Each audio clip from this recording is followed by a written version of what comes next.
കാസർഗോഡ് മാധ്യമപ്രവർത്തകരെ ആക്രമിച്ചതിൽ 10 മുസ്ലിം ലീഗ് പ്രവർത്തകർ അറസ്റ്റിലായവരിൽ ചെങ്കള പഞ്ചായത്ത് പ്രസിഡന്റും. തെരഞ്ഞെടുപ്പിനിടെ പോളിംഗ് ബൂത്തിലെത്തിയ മാധ്യമപ്രവർത്തകരെ ആക്രമിച്ച കേസിലാണ് നടപടി.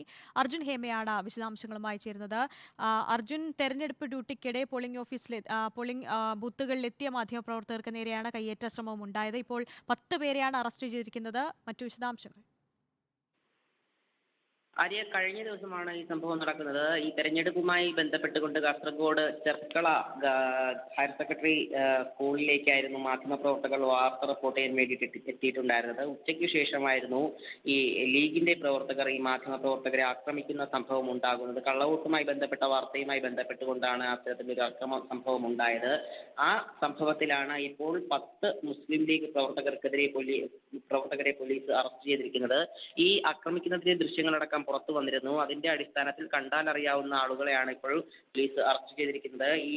ഇതിൽ ചെങ്കളയിലെ പഞ്ചായത്ത് പ്രസിഡന്റ് പ്രതിയാണെന്നാണ് അറിയാൻ കഴിയുന്നത്. ചെങ്കള പഞ്ചായത്ത് പ്രസിഡന്റായ ഹാദർ ബദിരിയ എന്ന് പറയുന്ന ആളും ഉൾപ്പെടെ 9ഓളം പേർ ഇതിൽ പ്രതികളാണ്. അവരെ പോലീസ് ഇപ്പോൾ അറസ്റ്റ് ചെയ്തിട്ടുണ്ട്. IPC 143, 147, 341, 323, 144, അതായത് കലാപമുണ്ടാക്കൽ, അന്യായമായി സംഘം ചേരൽ, അന്യായമായി തടഞ്ഞു വെക്കൽ, ദേഹോപദ്രവം ഏൽപ്പിക്കൽ എന്നീ വകുപ്പുകൾ ചുമത്തിയാണ് പോലീസ് ഇവരെ അറസ്റ്റ് ചെയ്തിരിക്കുന്നത്. കഴിഞ്ഞ ദിവസവുമായി ബന്ധപ്പെട്ട് വലിയ രീതിയിലുള്ള സംഘർഷാവസ്ഥയായിരുന്നു ഉണ്ടായിരുന്നത്. അതുമായി ബന്ധപ്പെട്ടുകൊണ്ട് തന്നെ ഈ മാധ്യമപ്രവർത്തകരെ ആക്രമിക്കാൻ ശ്രമിക്കുന്നതിനിടയിൽ പോലീസ് ഇടപെടുകയും പോലീസിന് നേരെ അക്രമം ഉണ്ടാകുന്ന സാഹചര്യവും ഉണ്ടായിരുന്നു.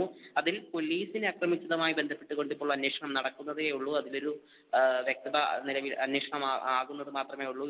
ഏതായാലും മാധ്യമപ്രവർത്തകരെ ആക്രമിച്ച സംഭവത്തിൽ ഇപ്പോൾ 10 മുസ്ലിം ലീഗ് പ്രവർത്തകരെ പോലീസ് അറസ്റ്റ് ചെയ്തിരിക്കുകയാണ്. ആര്യ, ശരി, മാധ്യമപ്രവർത്തകരെ ആക്രമിച്ച കേസിലാണ് ഇപ്പോൾ 10 മുസ്ലിം ലീഗ് പ്രവർത്തകരെ അറസ്റ്റ് ചെയ്തിരിക്കുന്നത്. അർജുൻ ഹേമയാണ് വിശദാംശങ്ങൾ നൽകിയത്.